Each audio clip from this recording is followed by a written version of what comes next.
আসসালামু আলাইকুম। স্বাগত জানাচ্ছি আজকের বইতে। আজকের বই দ্য গ্রেট গ্যাটসবি। এটা একটা ক্লাসিক, কালজয়ী ক্লাসিক বলতে পারেন, এবং এটার পরে মুভিও হয়েছে। আচ্ছা, বাহ্যিক চাকচিক্য, গোপন প্রেম এবং আমেরিকান ড্রিমের এক ট্রাজিক পরিণতি এই উপন্যাসের পরতে পরতে জড়িয়ে আছে। অল রাইট, শুরু করছি তাহলে। ভাবুন তো, আপনার প্রতিবেশী বিশাল এক প্রাসাদে থাকে। প্রতি সপ্তাহে সেখানে রাজকীয় পার্টি হয়। শহরের তাবৎ বড় বড় ধনী সুন্দরীরা সেখানে ভিড় করে। শ্যাম্পেন আর জ্যাজ মিউজিকের বন্যা বয়ে যায়। কিন্তু আশ্চর্যের বিষয় হলো, কেউই সেই বাড়ির মালিককে চেনে না। কেউ তাকে কখনো দেখেনি। শুধু শোনা যায় তার নাম, জেই গ্যাটসবি। কে এই গ্যাটসবি? তিনি কি কোনো ইউরোপিয়ান রাজপুত্র, নাকি কোনো খুনি, নাকি একজন রোমান্টিক প্রেমিক যে তার হারানো প্রেমকে ফিরে পাওয়ার জন্য এই বিশাল সাম্রাজ্য গড়ে তুলেছে? এফ স্কট ফিটজেরাল্ডের লেখা দ্য গ্রেট গ্যাটসবি শুধু একটি প্রেমের গল্প নয়, এটি আমেরিকান ড্রিম, ধনীদের ভণ্ডামি এবং মানুষের একাকিত্বের এক অসাধারণ দলিল। শুরু করছি। বই দ্য গ্রেট গ্যাটসবি, লেখক F Scott Fitzgerald. F Scott Fitzgerald বিংশ শতাব্দীর অন্যতম সেরা আমেরিকান লেখক। তার নিজের জীবনও ছিল গ্যাটসবির মতোই। তিনিও প্রেমে পড়েছিলেন এক ধনী পরিবারের মেয়ের, কিন্তু টাকার অভাবে তাকে বিয়ে করতে পারেননি। পরে বিখ্যাত লেখক হওয়ার পর তিনি তাকে বিয়ে করেন। এই বইটিতে তার নিজের জীবনের ছায়াই ফুটে উঠেছে। প্রথম অধ্যায়, রহস্যময় প্রতিবেশী, দ্য মিস্টিরিয়াস নেইবার। গল্পের কথক বা ন্যারেটর হলেন নিক ক্যারাওয়ে। তিনি প্রথম বিশ্বযুদ্ধ ফেরত একজন সাধারণ যুবক, মানে বিশ্বযুদ্ধ করতে গিয়েছিলেন, প্রথম বিশ্বযুদ্ধ, যিনি বন্ডের ব্যবসা করতে নিউ ইয়র্ক এসেছেন। তিনি লং আইল্যান্ডে একটা ছোট্ট কটেজ ভাড়া নেন। তার ঠিক পাশেই সেই বিশাল রহস্যময় প্রাসাদ, গ্যাটসবির বাড়ি। নিক প্রায়ই রাতে দেখেন গ্যাটসবি তার লনে একা দাঁড়িয়ে আছেন এবং সাগরের ওপারে একটি সবুজ বাতির দিকে হাত বাড়িয়ে কাঁপছেন, যেন তিনি কিছু একটা ধরতে চাইছেন কিন্তু পারছেন না। নিকের কাজিন ডেইজি বুকানন থাকে সাগরের ঠিক ওপারে। ডেইজি ধনী এবং সুন্দরী, কিন্তু তার স্বামী টম একজন অহংকারী এবং বাজে লোক। টম পরকীয়া করছে জেনেও ডেইজি চুপ করে থাকে। নিক একদিন গ্যাটসবির পার্টির দাওয়াত পায়। সেখানে গিয়ে সে দেখে মানুষ খাচ্ছে, নাচছে, কিন্তু কেউ গ্যাটসবিকে চেনে না। হঠাৎ এক কোনায় এক ভদ্রলোকের সাথে তার পরিচয় হয়। সেই ভদ্রলোক মিষ্টি হেসে বলেন, ওল্ড স্পোর্ট, আমি গ্যাটসবি। গ্যাটসবির সেই হাসি আর তার চোখের গভীরতা নিককে মুগ্ধ করে। কিন্তু নিক বুঝতে পারে গ্যাটসবি কিছু একটা লুকাচ্ছে। গ্যাটসবির এই জাঁকজমকপূর্ণ জীবনের আড়ালে লুকিয়ে আছে এক গভীর শূন্যতা এবং অপেক্ষা। দ্বিতীয় অধ্যায়, হারানো প্রেম, দ্য পাস্ট রোম্যান্স। ধীরে ধীরে নিক জানতে পারে আসল রহস্য। গ্যাটসবি এবং ডেইজি একে অপরকে চিনতেন। ডেইজি মানে ওই নিকের কাজিন। 5 বছর ধরে গ্যাটসবি ছিলেন এক সাধারণ সেনা অফিসার, আর ডেইজি ছিলেন ধনী পরিবারের মেয়ে। তারা একে অপরকে পাগলের মতো ভালোবাসতেন, কিন্তু গ্যাটসবির টাকা ছিল না বলে ডেইজির পরিবার তাকে মেনে নেয়নি। টিপিক্যাল যে প্র্যাকটিস। গ্যাটসবি যুদ্ধে চলে যান, আর ডেইজি টাকার লোভে ধনী টম বুকাননকে বিয়ে করে ফেলেন। ওকে, বিয়ে করে ফেলেন। যুদ্ধ শেষে ফিরে এসে গ্যাটসবি প্রতিজ্ঞা করেন তিনি ডেইজিকে ফিরে পাবেনই। তিনি অবৈধ পথে প্রচুর টাকা কামালেন। ডেইজির বাড়ির ঠিক উল্টো দিকে প্রাসাদ কিনলেন এবং প্রতি রাতে পার্টি দিতে শুরু করলেন। কেন জানেন? তার আশা ছিল হয়তো কোনো এক রাতে ডেইজি ভুল করে সেই পার্টিতে চলে আসবে। গ্যাটসবির সেই বিখ্যাত গ্রিন লাইট আসলে ডেইজির বাড়ির বাতি। এটি তার কাছে শুধু একটি আলো নয়, এটি তার স্বপ্নের প্রতীক। নিকের মাধ্যমে গ্যাটসবি আর ডেইজির আবার দেখা হয়। 5 বছর পর তাদের প্রেম আবার জেগে ওঠে। গ্যাটসবি ভাবেন টাকা দিয়ে তিনি অতীতকে মুছে ফেলতে পারবেন।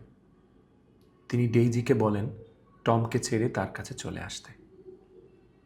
এক কথায় বললে গ্যাটসবি বিশ্বাস করতেন টাকা এবং ক্ষমতা দিয়ে তিনি সময়কে পেছনে ফিরিয়ে নিতে পারবেন, কিন্তু বাস্তবতা ছিল ভিন্ন। 3য় অধ্যায়, ট্র্যাজেডি এবং ভুল বোঝাবুঝি, দ্য ক্লাইম্যাক্স। গল্পের ক্লাইম্যাক্স ঘটে এক প্রচণ্ড গরমের দিনে। সবাই মিলে শহরে বেড়াতে যায়। সেখানে টম এবং গ্যাটসবির মধ্যে তুমুল ঝগড়া হয়।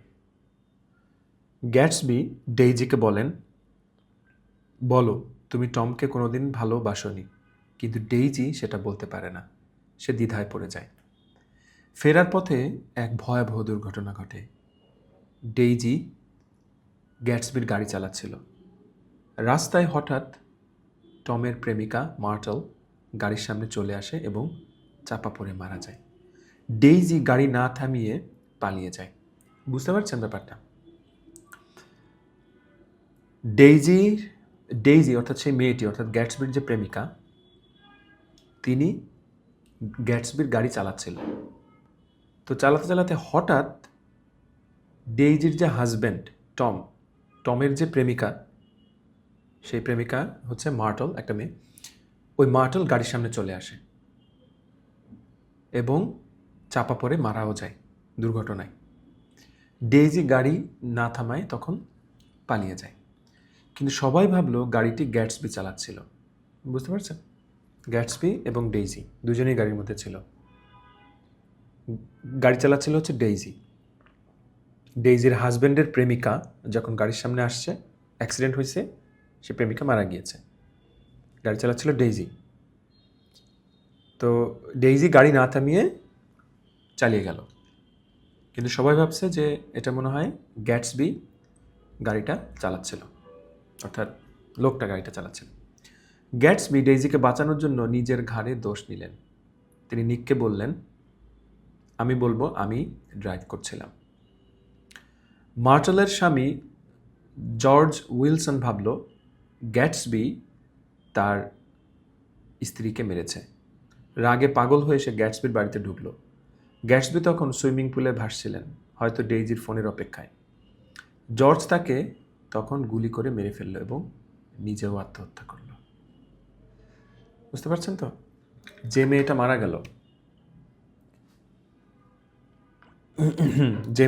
গেল মার্টল, সেই মার্টল বিবাহিত ছিল।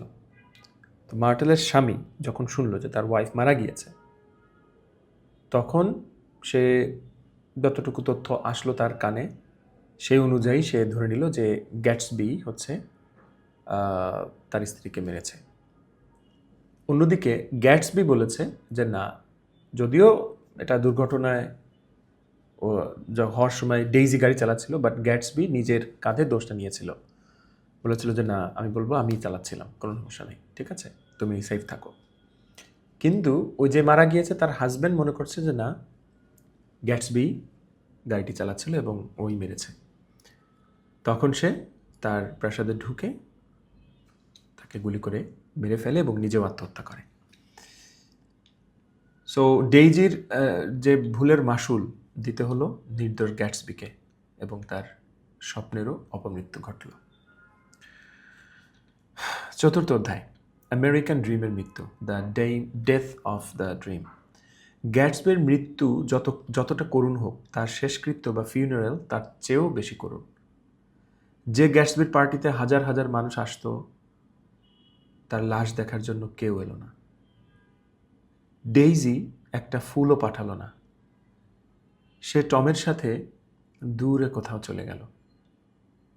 শুধু নিক, গ্যাটসবির বাবা এবং কয়েকজন কাজের লোক তার কবরে মাটি দিল। নিক বুঝতে পারল এই ধনী মানুষগুলো, তার টম বা ডেইজি, এরা আসলে খুব নীচ। তারা মানুষ আর জিনিসের ক্ষতি করে, তারপর তাদের টাকার পেছনে লুকিয়ে পড়ে। নিক নিউ ইয়র্ক ছেড়ে নিজের গ্রামে ফিরে যাওয়ার সিদ্ধান্ত নিল। যাওয়ার আগে সে শেষবারের মতো গ্যাটসবির বাড়ির দিকে তাকালো। সে ভাবল গ্যাটসবির সেই অদম্য স্বপ্নের কথা। গ্যাটসবি বিশ্বাস করত সে চেষ্টা করলেই তার অতীতকে বদলাতে পারবে। সে বিশ্বাস করত আমেরিকান ড্রিমে, কিন্তু সে জানত না তার স্বপ্ন অনেক আগেই মারা গেছে।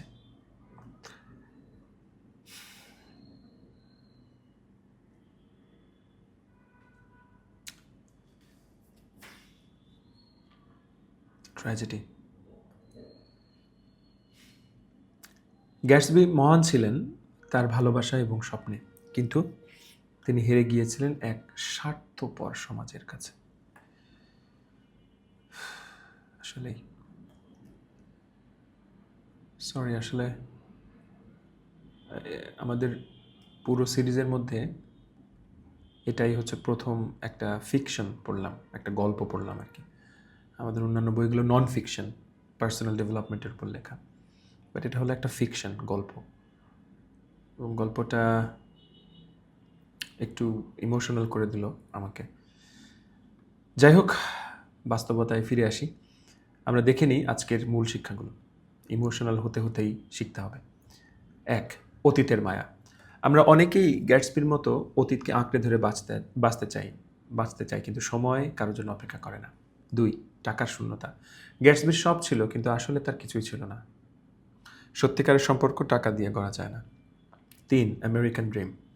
স্বপ্ন দেখা ভালো, কিন্তু যখন সেই স্বপ্ন অবাস্তব এবং মোহ হয়ে দাঁড়ায়, তখন তা ধ্বংস ডেকে আনে। এবং 4. ভণ্ডামি। টম এবং ডেইজির মতো মানুষ সমাজে অনেক আছে, যারা নিজেদের স্বার্থে অন্যকে ব্যবহার করে ছুঁড়ে ফেলে দেয়। খুব পেইনফুল, আসলে পেইনফুল। লক্ষ্য করলে দেখবেন যে আমাদের মধ্যেও এই প্রবলেমগুলো কিছু না কিছু আছে, লুকিয়ে থাকে। আমরা সবাই মানুষ, আমাদের সবার মধ্যেই ভালো দিক মন্দ দিক দুটাই থাকে। আমরা অনেক সময় আমাদের মন্দ দিকগুলো বুঝতে পারি, বাট পুরোপুরি বুঝতে পারি না তার গভীরতা কত। আবার আমরা এটাও জানি না যে আমরা কতটা মন্দ হতে পারি, কতটা স্বার্থপর হতে পারি, এটাও আমরা অনেক সময় বুঝি না। তাই আমার মনে হয় যে আজকে নিজেকে প্রশ্ন করা উচিত যে আমরা আমাদের লাইফে যারা আছে তাদেরকে আমরা শুধুমাত্র স্বার্থের জন্য কতখানি ব্যবহার করছি। এটা করবেন না। আপনি আপনার জায়গা থেকে স্বার্থপর না হয়ে উভয়ের স্বার্থ যেন ঠিক থাকে সেভাবে চিন্তা করে এগোবেন, চেষ্টা করবেন। তারপরেও দেখবেন কিছু মানুষ আপনাকে হয়তো ভুল বুঝবে। ধরুন কেউ আপনার জন্য কিছু করলো, ডেফিনেটলি ভালো কিছু, আপনাকে হেল্প করলো, আপনি তার জন্য কিছু করতে পারলেন না। তার মনে হতে পারে যে আপনি শুধু জাস্ট তাকে ব্যবহার করেছেন, মনে হতে পারে। কিন্তু তারপরেও আপনি আপনার জায়গায় স্থির থাকুন, আপনার লক্ষ্যে এগিয়ে যান, এবং ওই মানুষটাকে পাশে না রাখলেও অন্তত আপনার অন্তরের জায়গা দিন। আপনার মনস্তাত্ত্বিক জগতে তার একটা অবস্থান যেন থাকে সবসময়। এবং যখন আপনি পারবেন তখন তার যে প্রাপ্যটুকু ফিরিয়ে দিন, তার সমস্যায় এগিয়ে যান।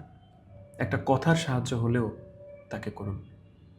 আপনি যত ভালোই হন, কিছু মানুষ অবশ্যই আপনাকে ভুল বুঝবে, কিন্তু আপনি কখনো শুধুমাত্র নিজের স্বার্থের কথা চিন্তা করবেন না। এটাই শিক্ষা। টাকা হলেই সব কিছু হয় না, এটাও শিক্ষা। কিন্তু সময় কারোর জন্য অপেক্ষা করে না, এটাও শিক্ষা। আমাদের স্বপ্ন যখন অবাস্তব এবং একটা মোহের পর্যায়ে পৌঁছে যায়, তখন সেটা কখনো কখনো ধ্বংস ডেকে আনে, এটাও শিক্ষা। ভালো থাকুন, দেখা হচ্ছে, কথা হচ্ছে পরের বইতে।